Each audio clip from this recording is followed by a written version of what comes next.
I joked that my CEO was practically my wife. She looked at me and asked what's stopping us. The joke came out in a board meeting. Not a small one. Not the kind with 5 people around a table where something said loosely dissolves into the ordinary noise of a working day and is forgotten by the following Tuesday. This was the quarterly board meeting.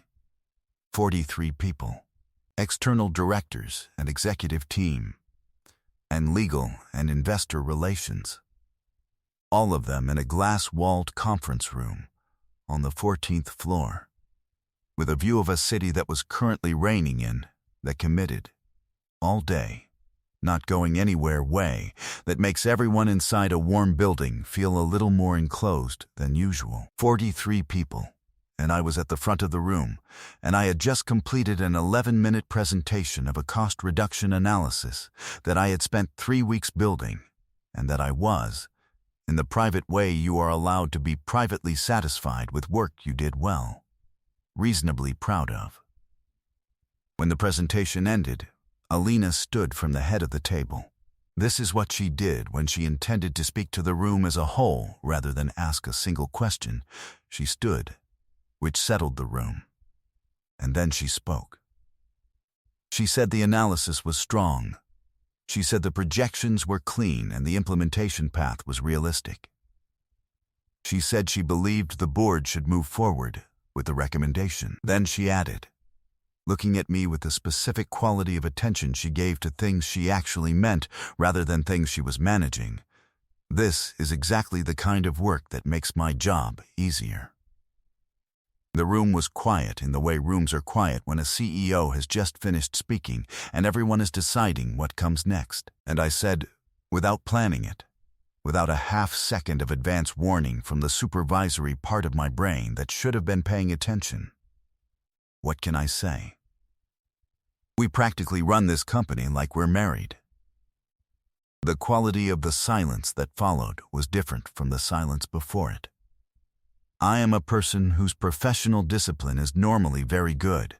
I had been managing something carefully for over a year.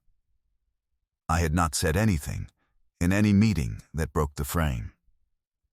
And then, on an otherwise ordinary Tuesday morning, in front of 43 witnesses with the quarterly projections still visible on 2 screens behind me, the frame broke. Alina Vasquez, Chief Executive Officer of a publicly traded company with 4,000 employees in operations across 11 countries, looked at me from the head of the table with an expression I had genuinely never seen on her in 2.5 years. Not the executive expression. Not the controlled, assessing, operating at speed quality she brought to all professional situations, something that was not managing anything at all. Then she said, calmly to the room, 5 minutes. And as the room began its shift, laptops closing, chairs rolling back, the low murmur of people reconfiguring their posture, she looked directly at me and said, in a register meant only for me, "Stay." The room emptied in approximately 90 seconds. Elena stood at the window with her back to me, looking out at the rain, and I stood at the front of the room where the projector was still running the final slide of the cost reduction analysis. I was aware of how absurd this was. The financial projections still illuminated behind me, while I stood alone in a room with my CEO, waiting to find out what she was about to say. She turned from the window. She looked at me with an expression I had not seen on her before. Not the executive expression, not the engaged, controlled, processing at speed quality she brought to all working situations. Something more direct than that. Something that was not managing anything. She said, "What's stopping us?" I had 17 different ways I could have answered. The reporting structure, the conflict of interest policies, the governance disclosure requirements. The 43 people who had just filed out of this room, having witnessed me, make a joke that implied, well, any or all of these were available to me. I used none of them. I stood in front of the financial projections, and I said nothing at all. which was its own kind of answer. Elena picked up her portfolio from the head of the table. She said, "Think about what you actually want, not what's appropriate. What you want." She moved toward the door. "And then come tell me." Directly. Not as a joke. She left. The door closed. The projector continued its silent display of cost reductions and implementation timelines. I stood in the empty conference room for a while that was probably 90 seconds, but felt considerably longer. And then I turned off the projector and gathered my materials and took the elevator down 2 floors to my own office and sat in my chair and looked at the city, which was still raining, for what my phone confirmed was 11 minutes. That was 9 months ago. The answer I did not give in that conference room cost both of us 6 more weeks of unnecessary distance, a formal ethics committee disclosure, a restructuring of my reporting line, a formal legal review, and approximately 400 combined hours of professional anxiety that we were both too capable to have spent on something we both already knew the answer to. What it eventually made possible is why I am telling this story. Let me go back to the beginning, because the beginning is where the shape of the thing gets established. Elena hired me 2.5 years before the board meeting.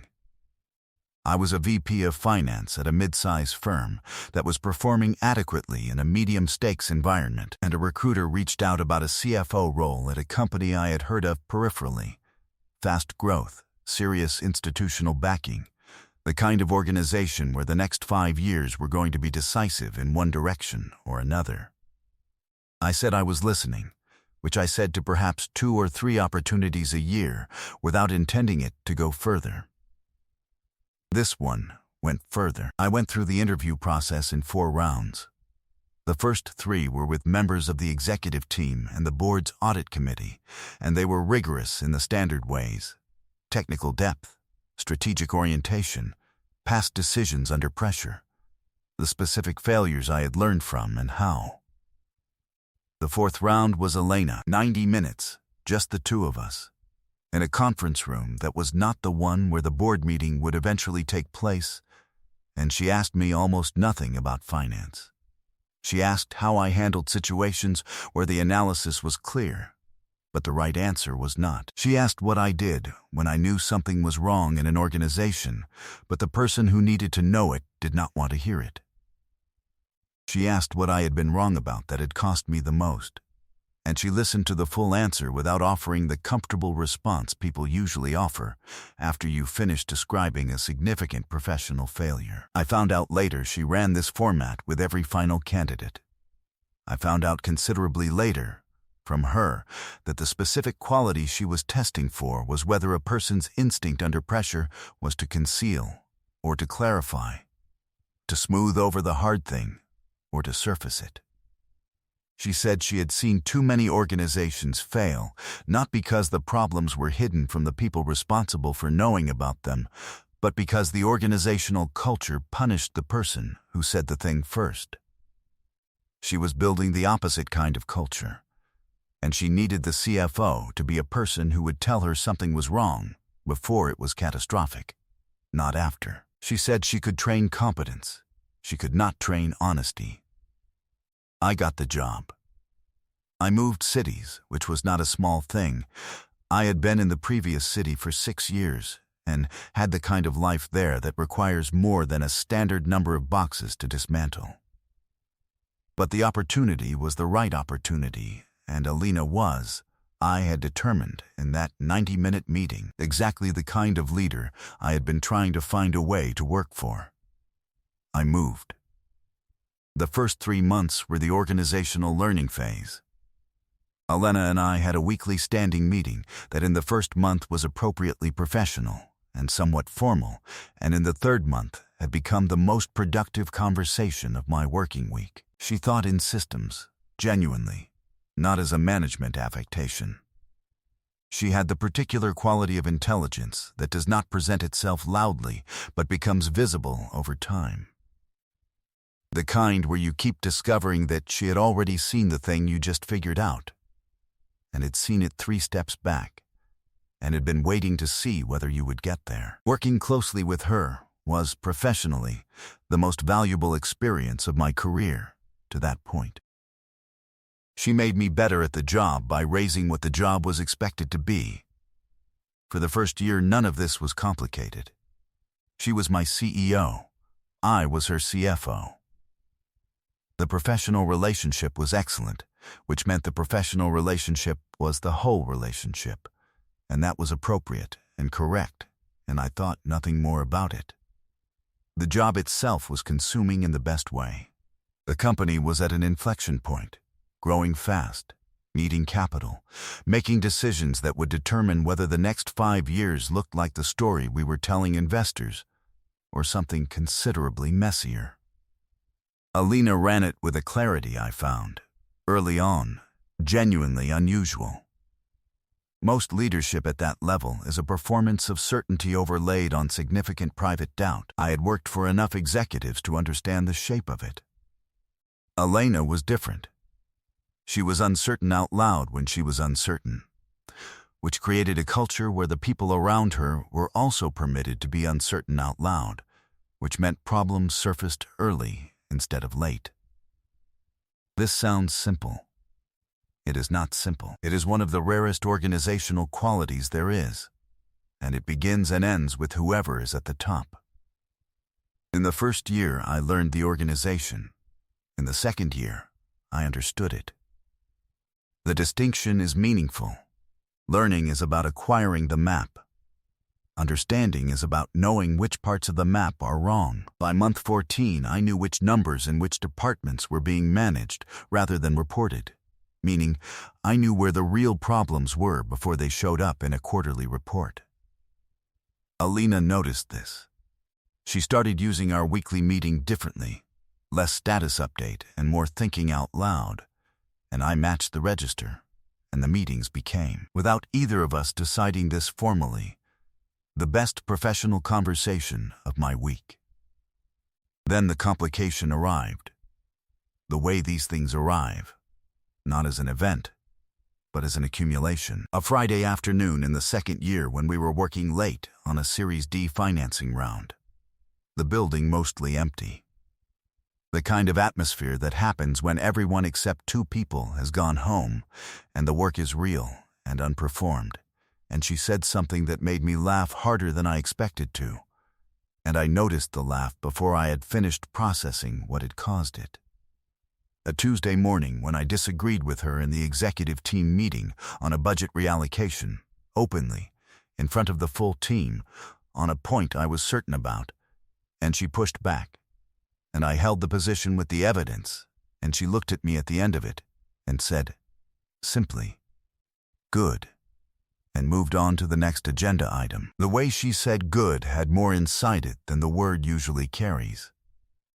A dinner after an investor conference in another city, just the 2 of us at a restaurant that neither of us had chosen specifically, where the conversation moved without planning into things that had nothing to do with the company, her early career, a specific professional failure at 31, that she still revisited, the way she thought about decisions under incomplete information. She was funnier outside the office than she was in it. She was warmer. She was the same person but with more of the person visible, and I noticed, somewhere over the eastern seaboard on the flight home, that I had not stopped thinking about the dinner. I did not pursue this thought. I am a CFO, which means my professional formation is in identifying risks and accounting for them clearly. And the risk calculus here was not ambiguous. She was my CEO. I was her direct report. The power differential was not incidental or informal. It was structural, built into the organizational chart, which is a legal document with governance obligations attached. Whatever I was feeling, the correct response was to feel it privately and continue performing the job at the same level. The feeling was not the problem. Acting on the feeling was where the problems began.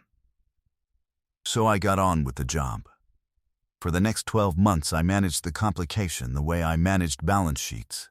Identified, categorized, set in the appropriate column, not revisited during working hours.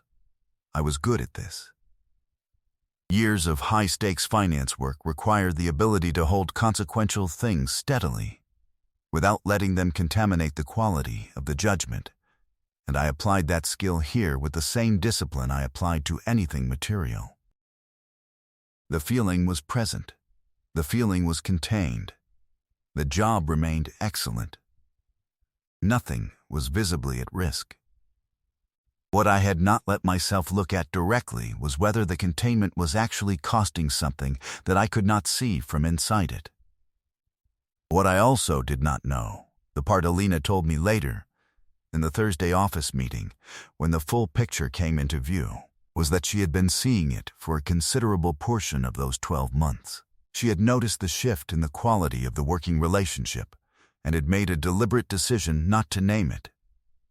Not because she did not recognize it, but because she was, structurally, the CEO, and naming it from that position would have created a situation where I might have felt obligated to respond in a particular way, regardless of what I actually felt. She had been protecting me from the power differential she held.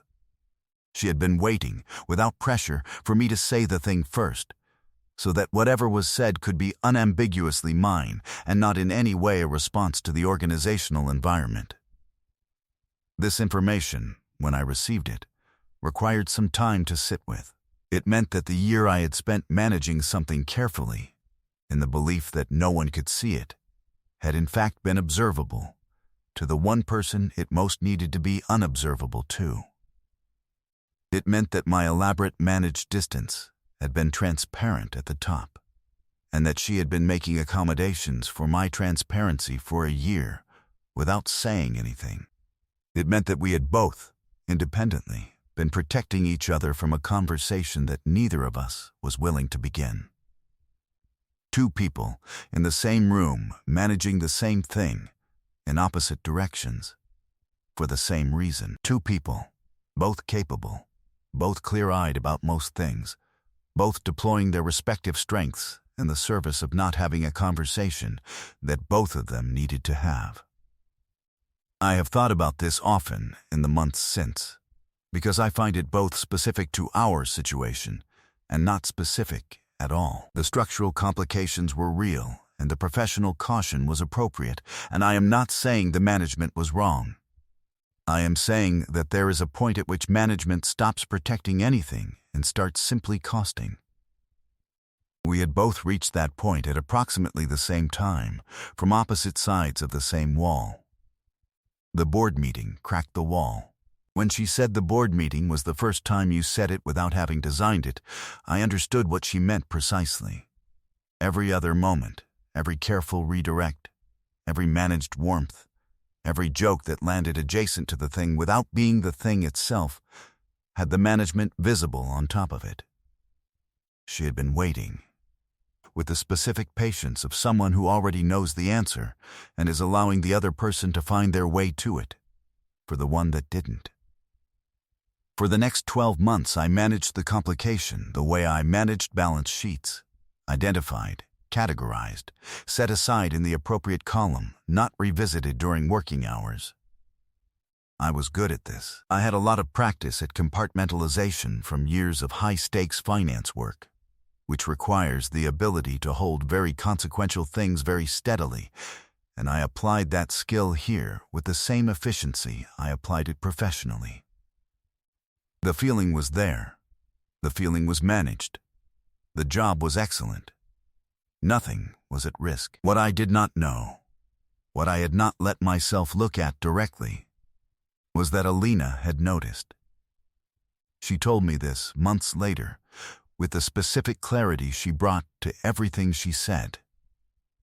She told me that she had been aware of something shifting in the working relationship about 8 months before the board meeting, and that she had made a deliberate decision not to acknowledge it, not because she did not see it, but because she was the CEO, and I was her CFO. And she understood very precisely what that meant structurally. and did not want to put me in a position where the power differential in our professional relationship contaminated anything personal. She had been protecting me from a situation where I might have felt obligated to respond in a particular way because of who she was organizationally. She had been waiting, she said, for me to be the one to say it first, to confirm that whatever she thought she was seeing was real and was mine, and was not in any way a product of professional proximity or a wish to manage upward. The board meeting, she said, was the first time you said it without meaning to. Those are the ones I trust. But I am getting ahead of myself. The board meeting, and what followed it. The room emptied in 90 seconds. Elena stood at the window. I was still at the front of the room where I had delivered the presentation, which now felt like a very long time ago, and we were separated by the length of a conference table and approximately 11 different categories of professional boundary. She said, "What's stopping us?" She said it the way she said things in executive sessions, not a rhetorical question, not a provocation, a genuine inquiry that expected a genuine answer. I said, "You're my CEO." She said, "I know what I am." "What else?" I said, "The reporting structure. The conflict of interest disclosure requirements. The board's governance policy. The fact that 43 people just watched me make a joke that implied. All of those," she said, "are solvable. I'm asking if there's something that isn't solvable." I did not have an answer to that version of the question. Because the honest answer was no. There was nothing unsolvable. There was complicated, and there was requiring careful navigation, and there was professionally sensitive in ways that would need to be handled seriously and correctly. But unsolvable was not in the list. She looked at me for a moment. Then she said, "I need you to think about what you actually want, not what's appropriate. What you want." She picked up her portfolio from the table. "And then I need you to tell me directly, not as a joke." She walked out. The room was empty. The rain kept at the glass. I stood at the front of the conference room for probably 90 seconds, alone with the financial projections still up on the screen behind me, understanding that something had just become impossible to put back in its previous category. The following 3 weeks were, professionally, some of the more precisely navigated of my career. The company was in the middle of a financing process that could not slow down for personal considerations, and Elena and I were both aware of this, and so we continued. The weekly meeting, the executive team sessions, the daily back and forth on the financing timeline that was generating questions faster than we could answer them. She was exactly as she always was in the work. Precise, direct, setting the standard high and expecting the standard to be met, and not accepting lesser versions of the analysis. Nothing in the professional register changed. She did not reference the conference room. She did not signal anything in the professional space that would have been visible to anyone else. She was, with a clarity I came to understand was intentional, giving me room to arrive somewhere without pressure being applied. What was different was one thing, and the thing was this. In the weekly meeting, 3 days after the conference room, I raised a concern about the financing timeline that I had been sitting on for 2 days before deciding to surface it. I had been waiting to be certain of my read on the underlying data before bringing it forward. She listened to the full concern without interrupting, which was her habit, and then she said, "Why did you wait 2 days?" I said I had wanted to be certain of the analysis before raising it. She said, "You've been certain of your analysis for 2 days. That's different from waiting to be certain." She picked up her pen. "Come to me when you're 90%. Don't wait for 100. 100 is never when you think it is." Then she moved to the next agenda item. The message was not about the financing timeline. We both understood that, and neither of us said so. I called my older brother the following Saturday. He is the person I call when I need someone who will tell me the accurate thing rather than the comfortable thing, which is the only person worth calling when the comfortable thing and the accurate thing are diverging. I told him the shape of it, the 2.5 years of the managed distance, the board meeting, the conference room after, the 3 weeks since. He was quiet for a moment, which with him means he is constructing the true sentence rather than the first sentence. Then he said, "So she asked you what was stopping you, and you gave her a list of structural complications, and then she told you to think about what you actually want." I said yes. He said, "What do you actually want?" I said, "It's more complicated than that question implies." He said, "It isn't. You're making it complicated, because complicated means you don't have to answer yet." A pause that was specifically calibrated. "What do you want?" I said her name. He said, "Then stop waiting until you're certain. You said it yourself. 100% is never when you think it is." He had been listening more carefully than I realized. The meeting I requested was a Thursday afternoon. On our shared calendar, I had labeled it working session, which was the designation we used for unstructured time, and she had accepted it without comment, which told me she understood it was not a working session. She arrived at my office at 3. She sat across from me at the small table I used for meetings, not the desk, which has a hierarchy built into it I had always found counterproductive, and she opened her notebook the way she opened it at the start of every meeting, a habit I recognized as automatic. And she looked at me with the professional attention she brought to all things. I said, "I don't have an agenda item. I have something I should have said 3 weeks ago."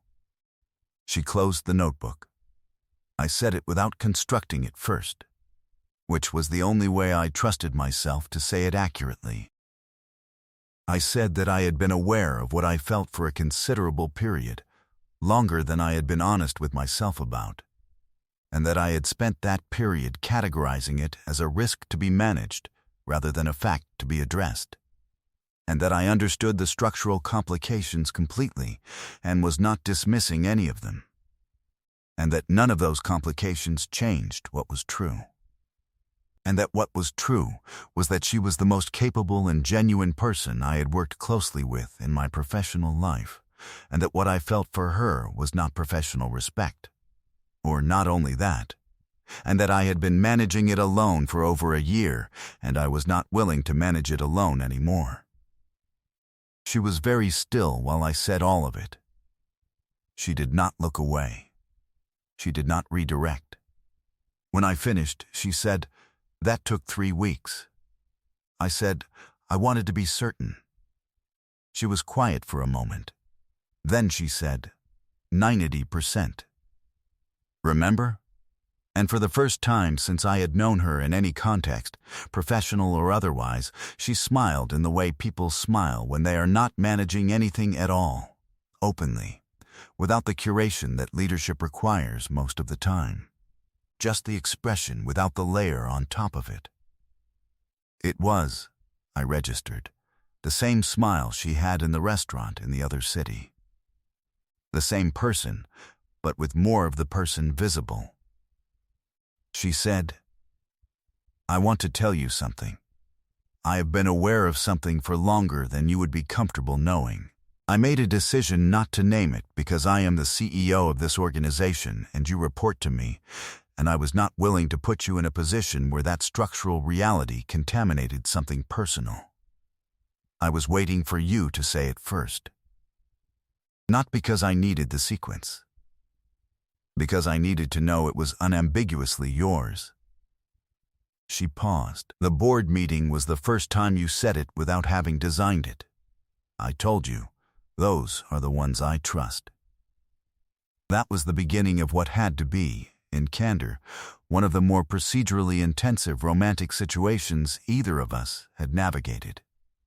And I want to describe this part accurately, because the way it was handled is not incidental to the story.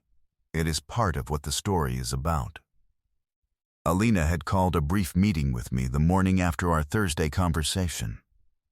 She sat down and said, "Before anything else, I want to tell you what I'm going to do, and then I want to hear if you have concerns about any of it."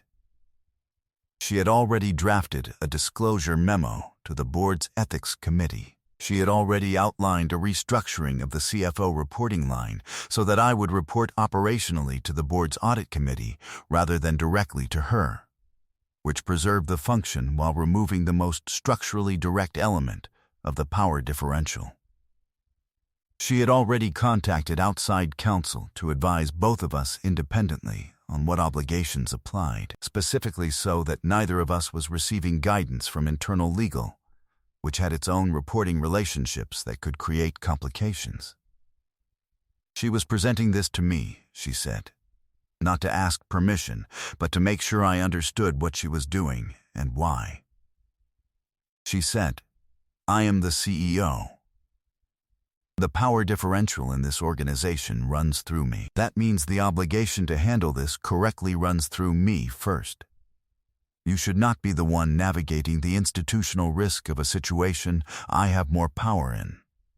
I said, "You're disclosing this before we've been on a single date." She said, "Yes, because that's when it should be disclosed, not after, when it looks like management." The process took 6 weeks. There were 2 meetings with the ethics committee, both of which I attended, in which Alana presented the restructuring plan and the council's guidance, and answered questions with the same directness she brought to the earnings call. The committee approved the restructuring. The disclosure was made and documented. The reporting line changed. Outside counsel confirmed that no additional obligations applied. Alina sent me a brief email when it was complete that said only, "Done. Your call. On dinner." I called. We had dinner. We did not talk about the company. I asked her once during the 6 weeks why she was being so thorough about it. She said, "Because the alternative is giving someone a legitimate reason to say that what this is something other than what it is. I'm not willing to hand anyone that." She looked at me steadily. "We do this correctly, and then it's simply a fact that has been handled. That's the version I want." She was, as I had known for 2.5 years, better at this than anyone I had encountered professionally or otherwise. There is one thing I want to say precisely before I finish, because I think it is the thing the last 9 months have clarified most completely, and because I think it applies beyond the specific circumstances of this story. The structural complications were real. The power differential was real. The professional risk was real and required serious, careful, non-negotiable handling. I am not telling you any of that was trivial, because none of it was. What I am telling you is that every one of those complications was, exactly as she said in the conference room, solvable, not easy, not comfortable, not something that could be skipped or hurried, but solvable if you took them seriously and moved through them correctly rather than around them. We got to what we wanted by going through the complications, not by pretending they were not there. That is the only version of any of this that holds. What was never solvable was the feeling itself. Not because it was ungovernable. I had governed it successfully, or so I believed, for over a year. But because governing it was producing a cost I could not see from inside the managing of it. The cost was invisible and steady, and it compounded in the way that invisible, steady costs compound, quietly, into something with real weight that you do not notice until it is heavy. I have thought, in the months since, about what the managing actually produced. I managed the feeling in order to protect the professional relationship, which I valued genuinely and did not want to put at risk. I managed it in order to protect her from a situation where the power differential might make her feel obligated to respond in a particular way. I managed it because I am a person whose professional training is in risk identification and mitigation, and my reflexive response to a significant risk is always to identify it, contain it, set it in its proper column. These were real reasons. They were also, I now understand, real justifications for an underlying thing that was simpler. I was afraid of being wrong about what I felt, and more afraid of finding out I was right. The managing looked like discipline. It felt like responsibility. It was, at its foundation, a sophisticated form of self-protection that I addressed in better language until I could not easily distinguish the protection from the discipline. Elena saw through it. She told me, after the conference room, that she had been aware of something shifting in the working relationship for a significant period before the board meeting. She chose not to specify exactly how long, which I understood and did not press. She had made a deliberate decision not to name it, she said, because she was the CEO, and I was her direct report, and she understood very precisely what the power differential in that structure meant. She did not want to be the one to introduce it into a space where I might have felt pressure to respond in a way that was professionally managed rather than personally honest. She had been waiting for me to say it first, so that whatever was said would be unambiguously mine. The board meeting, she said, was the first time you said it without having designed it. Those are the only things I trust fully. She had been waiting, without pressure, without a second signal, with what I can only describe as the kind of patience that comes from already knowing the answer and being willing to let the other person find their way to it. The board meeting was an accident. The words came out because I had been holding them for long enough that on the wrong morning in the wrong room, in front of 43 witnesses and the projection of a quarterly financial analysis, they simply escaped. And Elena caught them. And she had the particular quality, rarer than it sounds, of refusing to let them pass the way everything else had passed. She told me once, early in the 6 weeks, I've been waiting for you to stop managing and start deciding. I asked, how long? She said, long enough that I had already decided. The financial projections from the board meeting were implemented. The cost reductions came in 4% above target, which I would normally find satisfying in a purely professional way, and which I now find satisfying in a more complicated one. The restructured reporting line functions well. The audit committee is, if I am being accurate, a more appropriate oversight structure for the CFO function than direct CEO reporting was. The independence is cleaner. The governance is stronger. A situation that required careful navigation produced, among its other results, a better organizational structure. This is the kind of outcome that appeals to the part of my brain that is always looking for the thing that actually works. The rain did eventually stop. The conference room was cleaned and reset and used the following Monday for a product review meeting that I did not attend. And no one mentioned anything about it, and that was exactly correct. There is a line Alana said to me at dinner, the first dinner, the one where we did not talk about the company. She said, "The thing you spend the most energy not saying is usually the thing that most needs to be said." I have found this to be accurate in every context I have applied it to since. The financial projections from the board meeting were implemented on schedule. The cost reductions came in 4% above target. The restructured reporting line works cleanly. The audit committee oversight is, if anything, a better governance structure for the CFO function than direct CEO reporting was.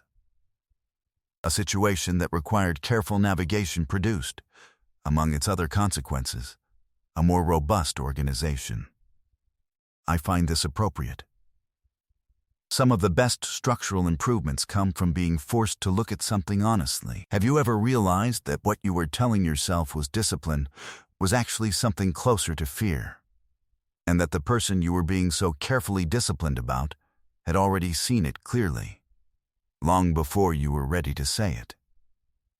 Tell me about the moment you stopped managing and started deciding in the comments below. And if this story reached you at the right time, subscribe before you go, because the next one might be exactly the one you needed to hear.